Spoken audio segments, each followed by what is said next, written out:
छत्तीसगढ़ में कांग्रेस नेता चरणदास महंत का मोदी को लाठी मारकर सिर फोड़ने वाले बयान का जवाब देने आज प्रधानमंत्री मोदी खुद छत्तीसगढ़ पहुंचे। बस्तर के एक छोटे से गांव में हुई सभा में उनको सुनने भारी भीड़ के सामने ही पीएम मोदी ने कहा कि वो धमकियों से डरने वाले नहीं हैं, सिर उठाकर ही चलते हैं। पीएम मोदी की रैली में दिखा कि कैसे वो इस मंच से छत्तीसगढ़ और मध्य प्रदेश के वोटर्स को साधने का काम कर रहे हैं। दोनों ही राज्यों की कुल मिलाकर 40 सीटें हैं। अगर बीजेपी दोनों राज्यों में पूरी सीट जीत जाती है तो उसका 400 पार का सफर आसान हो जाएगा।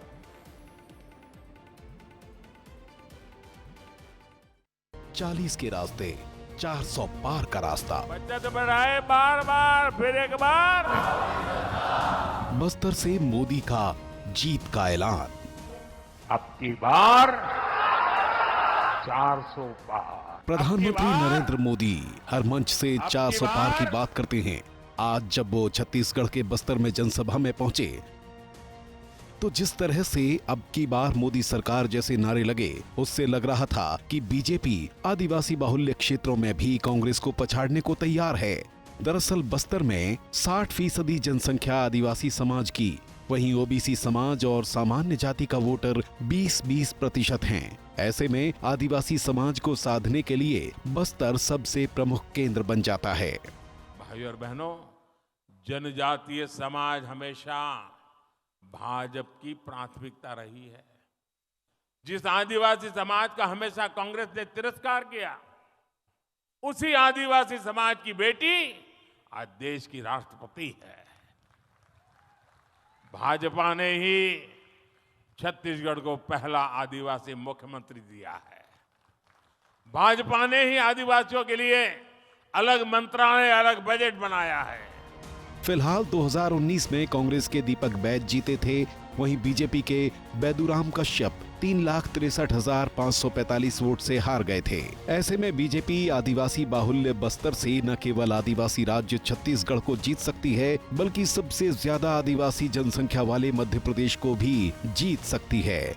मध्य प्रदेश और छत्तीसगढ़ दोनों राज्यों में लोकसभा की कुल 40 सीट हैं। छत्तीसगढ़ में लोकसभा समीकरण कुल सीट 11, आदिवासी आरक्षित सीट 4। मध्य प्रदेश में लोकसभा समीकरण कुल सीट 29, आदिवासी आरक्षित सीट 6। ऐसे में बीजेपी मध्य प्रदेश की बची हुई एक सीट यानी छिंदवाड़ा और छत्तीसगढ़ की बची हुई 2 आदिवासी सीट बस्तर और कोरबा को जीतकर दोनों राज्यों में 40 में से 40 सीट जीत सकती है। अगर ऐसा होता है तो 400 के पार होने के रास्ते में 3 सीट और दोनों राज्यों से जुड़ जाएंगी। यही कारण है कि रविवार को पीएम मोदी ने एमपी के जबलपुर में अपना शो किया। आज वो छत्तीसगढ़ पहुंच गए। वहीं 72 घंटे के भीतर पीएम मोदी एक बार फिर से मध्य प्रदेश के बालाघाट पहुंच जाएंगे, जहां बड़ी संख्या में आदिवासी समाज के लोग रहते हैं। मध्य प्रदेश में मोदी मिशन जारी है। यही वजह है कि 72 घंटे में दूसरी बार उनको बुलाया जा रहा है। कल वो महाकौशल क्षेत्र के जबलपुर में थे, तो आगामी कल जो है बालाघाट में रहने वाले हैं। यकीनन इससे भाजपा की रणनीति हमको समझ में आती है। यही नहीं, आज प्रधानमंत्री मोदी ने जब बस्तर में रैली की तो संदेश एक और बीजेपी की साल 2019 में हारी हुई सीट कोरबा तक पहुंचा। दरअसल कोरबा से उम्मीदवार हैं ज्योत्सना महंत, जिनके पति चरणदास महंत ने मोदी को लाठी मारने वाला बयान दिया था। मोदी ने आज उसका जवाब भी दिया। नरेंद्र मोदी के खिलाफ अगर कोई लाठी धर के खड़े हो सकते तो तुम्हारे सांसद खड़े हो सकते, बाकी मन सीधवा साध है और ये देवेंद्र भी खड़े हो सकते हैं। शिव लाठी धरे नहीं सके, गाली दे सके। हम लाठी धरैया आदमी चाहिए, नरेंद्र मोदी के मूड फोरैया आदमी चाहिए, और रात दिन तंग करके यहाँ ले चीन भेजने वाला आदमी चाहिए। नाराज होकर ये लाठी से मोदी का सिर फोड़ने की धमकी दे रहे हैं। मोदी गरीब का बेटा है, सिर ऊंचा रख करके चलता है। कुछ दिनों पहले नेता प्रतिपक्ष चरणदास महंत का एक बयान आया था, जिसमें नरेंद्र मोदी का सर फोड़ने वाला नेता चुनने का जिक्र किया था। पीएम मोदी ने उसका भी जिक्र किया और कहा कि जनता मेरी ढाल है, आप चाहे जितनी भी लाठी बरसाओ। बस्तर में बीजेपी की जीत का केवल फैक्टर सिर्फ आदिवासी वोटर्स ही नहीं है, बल्कि महिलाएं भी हैं। बस्तर में कुल वोटर 14,66,337 हैं, पुरुष वोटर 6,98,197 हैं, लेकिन उनमें भी ज्यादा संख्या महिला वोटर्स की है, जो कि 7,68,088 है। महिलाओं के कारण ही छत्तीसगढ़ में महतारी वंदन योजना चलाई गई, जिसके चलते छत्तीसगढ़ में सभी पोल से हटकर बीजेपी की सरकार बन पाई। पीएम मोदी ने मंच से फिर इस योजना का जिक्र किया।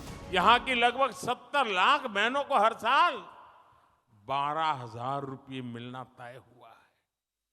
इसमें बस्तर की 5 लाख से अधिक और कांकेर की 5 लाख से अधिक बहनें भी इसकी लाभार्थी है, उसका लाभ ले रही है।